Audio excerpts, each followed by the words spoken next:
Hello students, how are you? I hope you are doing great. Today for 10th class we will discuss the biology chapter life processes in one shot. Please visit previous videos for detailed description or detailed study of any of the topic or any of the life process of human, that is human digestive system, respiratory, excretory and transportation, that means human heart. I am saying again and again कि this video is not for the beginners.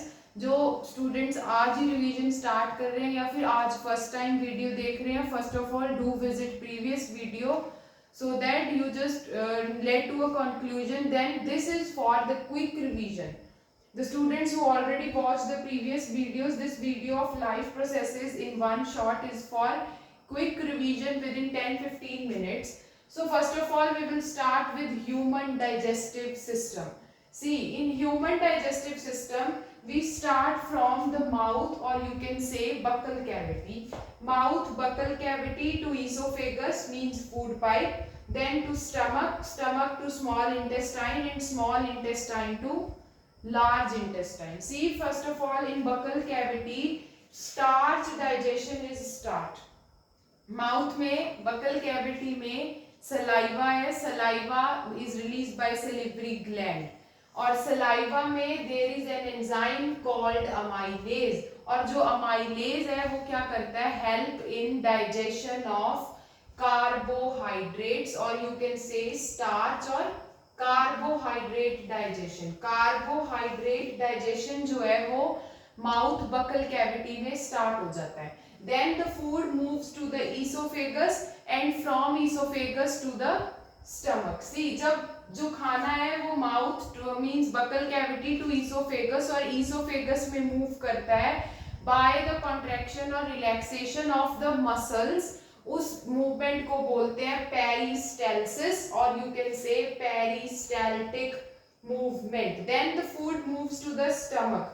Stomach में three components are there: axial, mucus and pepsin.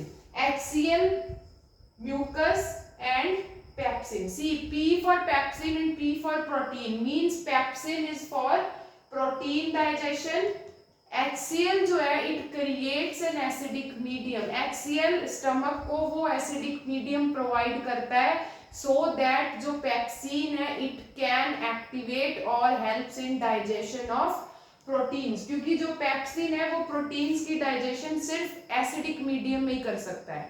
तो acidic medium is provided by HCl. And mucus, देखो ज्यादा XL है, XL strong acid है और ज्यादा acidity से या फिर ज्यादा एसिड से स्टमक की वॉल को कोई हार्म ना हो तो mucus is providing that protection to the stomach wall against the acid. I hope कि तीनों कंपोनेंट्स आपको क्लियर होंगे. I am saying again, please if you are not just letting to the point कि क्या चल रहा है, तो do visit previous video for detailed explanation with diagrams, कि कैसे कैसे वो डायग्रामेटिकली एक्सप्लेन ऑलरेडी मैं कर चुकी हूँ.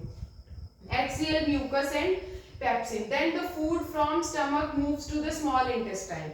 स्मॉल इंटेस्टाइन में there is a finger like projections called villi, जो क्या करता है, प्रोवाइड करता है surface area for digestion. See the upper side, I am just writing these three glands: liver, pancreas and gall bladder.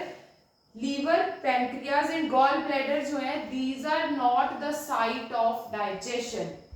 Liver, pancreas और gall bladder में digestion नहीं होता है, लेकिन इनके जो सेक्रीशंस हैं वो हेल्प करते हैं इन डाइजेशन. स्मॉल इंटेस्टाइन का अपर मोस्ट पार्ट ड्यूडेनम क्या करता है, रिसीव करता है लीवर, पैनक्रियाज और गॉल ब्लैडर के सिक्रीशन को. लीवर सिक्रीट्स बाइल जूस, और वो बाइल जूस जो है वो कहाँ पे स्टोर होता है, इन गॉल ब्लैडर. और पैनक्रियाज में ट्रिप्सिन एंजाइम है, ठीक है. These are for protein and carbohydrate digestion. जो प्रोटीन्स या जो फैट्स, लाइपेज ऑल्सो, जो प्रोटीन्स और जो फैट्स जो है वो ऑलरेडी स्टार्ट हो चुके थे डाइजेस्ट होना, लेकिन कंप्लीटली डाइजेशन नहीं हुआ है, उन सब का डाइजेशन होता है by the secretion of pancreas, that is lipase and trypsin. Then liver secrete bile juice and gall bladder में bile juice store होता है और bile juice cause emulsification. This bile cause emulsification. Emulsification means breakdown of large fat globules. मतलब large fat का smaller particles में digestion कराना, breakdown कराना is the function of bile juice.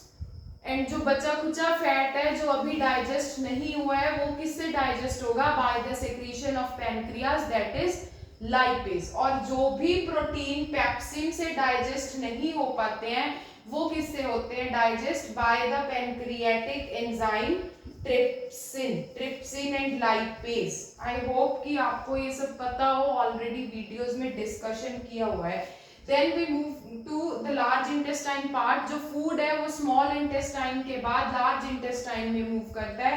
I am saying कि small intestine में major absorption हो जाता है, मींस जितने भी न्यूट्रिएंट्स हैं, कार्बोहाइड्रेट, प्रोटीन, फैट, वो सारा एब्जॉर्ब हो जाता है food content in small intestine.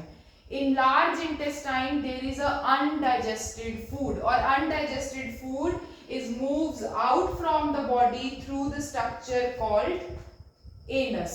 I hope you must clear with human digestive system. Carbohydrate digestion starts in mouth, mouth to esophagus, esophagus to stomach, stomach to small intestine to large intestine. Then we move to human respiratory system. See, in human respiratory system we just moving from nasal cavity. Nose आप बोल सकते हो, nasal cavity से जो air है वो enter करती है and it moves to pharynx, to larynx, trachea, bronchi, bronchioles and alveoli. Larynx क्या है? वॉइस बॉक्स है जहां से आप वाइब्रेशंस के through the sound is produced by human, that is by larynx. तो एयर का ये पैसेज है, this is a passage of air जो मूव कर रही है air from nasal cavity to pharynx to larynx. Then to trachea. Trachea जो है it is a wind pipe. Trachea क्या है? Wind pipe. And trachea have cartilaginous rings. Trachea के पास क्या प्रेजेंट है? कार्टिलेजिनस रिंग, ताकि जब भी कोई बॉडी में कोई प्रॉब्लम हो या बहुत सारा बाहर एनवायरमेंटल स्ट्रेस हो तो उस वजह से इट कांट गेट कोलैप्स. मतलब कि ट्रेकिया जो है वो कोलैप्स ना करे, कॉन्ट्रैक्ट ना करे, स्मूथ रनिंग चलती रहे. That's why it have cartilaginous rings for protection. Then trachea inside the lungs divided and move to bronchi, bronchioles and alveoli. Bronchi, bronchioles are the branch structure present in the lungs, and the last component of that bronchiole is alveoli, which is globular shape. Alveoli is globular in shape, balloon like structure होता है. Already in previous video we had a complete discussion with diagram कि कैसे कैसे alveoli में environment के साथ exchange of gases होता है. Similarly, see, in small intestine there is a villi and in lungs it is alveoli. दोनों का function same है, बस difference इतना है कि villi is for absorption of the food and that alveoli provide surface area for exchange of gases, so that जो carbon dioxide है वो एनवायरमेंट में रिलीज आउट हो सके और ऑक्सीजन जो है वो बॉडी टिश्यूज में इंक्लूड हो सके. आई होप कि ह्यूमन रेस्पिरेटरी सिस्टम में एयर का पैसेज आपको क्लियर होगा. मेजर पॉइंट जो फोकस के लिए है वो ट्रेकिया है. ट्रेकिया में कार्टिलेजिनस रिंग्स होते हैं और एल्वियोलाई ग्लोबुलर शेप स्ट्रक्चर है which provide surface area for exchange of gases. Then the third system is transportation, that is human heart. Heart का मेजर फंक्शन मींस ब्लड का major function क्या है? Transportation of nutrients और transportation of oxygen to each and every part of the body और each and every tissue, organ system of the body. So अब transportation actual में होती कैसे है? ह्यूमन हार्ट फंक्शन कैसे करता है? See, there are two terms for human heart. One is artery and one is vein. Artery means away, means कि artery carry oxygenated blood and veins carry deoxygenated blood. अगर arteries में oxygenated blood है तो pulmonary artery का function opposite होता है. If arteries have oxygenated blood, pulmonary artery have deoxygenated blood, and if vein have deoxygenated blood, that means pulmonary vein have oxygenated blood. Link is in description box for all the videos. Do visit, share, like it. Just see the videos in detailed form, then just come to this. See, this is the heart. I am just able to explain only the double circulation system कि कैसे कैसे heart से lungs और heart से body में जो blood है वो ट्रांसपोर्ट होता है और वहां पे ऑक्सीजनेशन होती है ब्लड की. See, this is the central part, heart and lungs and body tissue. First of all, from the lungs oxygenated blood. See, heart की दो साइड्स है, left side and right side. 4 chambered है, 4 chambered heart है, 2 atrium, 2 ventricles. तो left side of heart always carry oxygenated blood and right side of the heart always carry deoxygenated blood.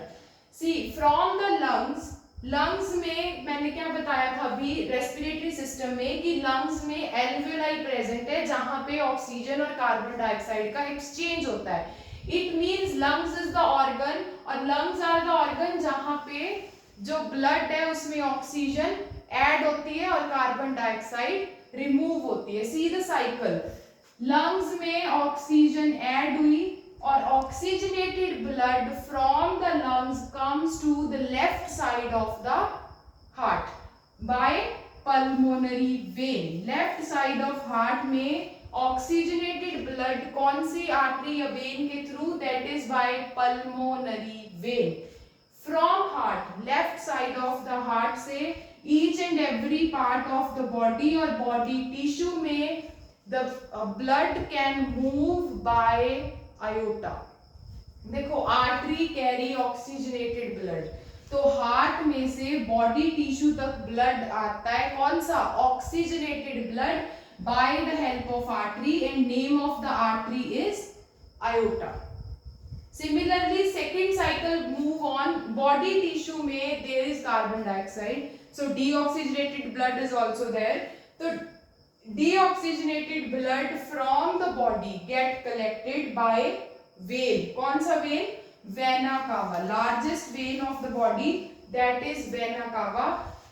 That deoxygenated blood moving from the body to the heart by vena cava. अब heart के पास carbon dioxide वाला blood चला गया है. That carbon dioxide वाला blood oxygen में कैसे convert होगा? अगर वो लंग्स के पास जाएगा, क्योंकि लंग्स में क्या है? एल्वियोलाई है.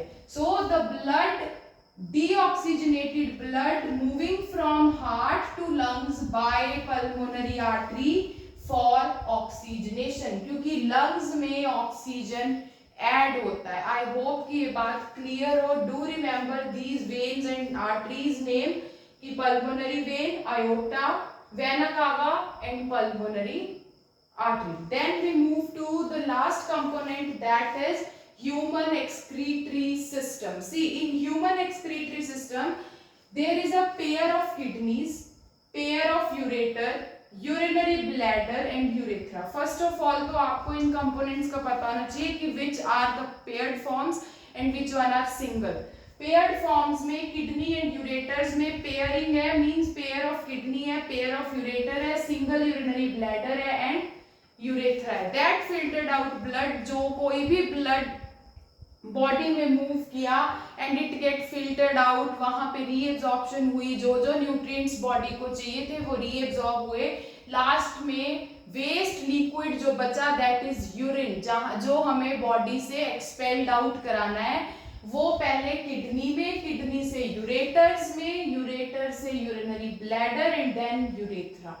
Urinary bladder is the site जहां पे यूरिन की स्टोरेज होती है until or unless there is no need by the body to expel it out. जब तक बॉडी स्टोर कर सकती है उस यूरिन कंटेंट को, तब तक के लिए स्टोरेज ऑफ यूरिन कहाँ होगा? यूरिनरी ब्लैडर में. देन यूरेथ्रा में there is a passing of the urine out of the body by the urethra. See, मैंने यहाँ पे एक मेन पॉइंट मार्क किया है, that is renal artery. मैंने बोला जो ब्लड है वो पहले किडनी के पास आता है और किडनी में फिल्ट्रेशन होता है, मींस किडनी की फंक्शनल यूनिट है दैट इज नेफ्रॉन, और नेफ्रॉन में फिल्ट्रेशन होती है। तो ये ब्लड जो है वो किडनी में आया कैसे?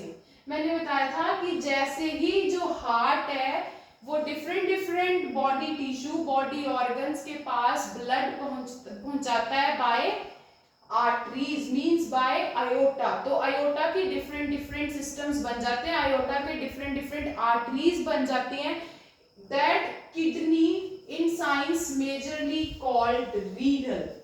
So the artery which carries oxygenated blood from the heart to the kidney is called renal artery. Renal artery what? Which carries oxygenated blood from the heart to the kidney. और अगर वापस है means अगर deoxygenated blood kidney से heart को लेके जाना है that is renal vein. I hope कि ये सब clear होगा कि renal is the word used for kidney. Renal artery means blood to the kidney by the heart or from the heart. I hope this is clear to you. Do visit previous videos for detailed explanation. This video is only and only for quick revision in one shot. Stay connected. Don't forget to share and subscribe my channel Science by Gitanjali Kaushik. Thank you so much.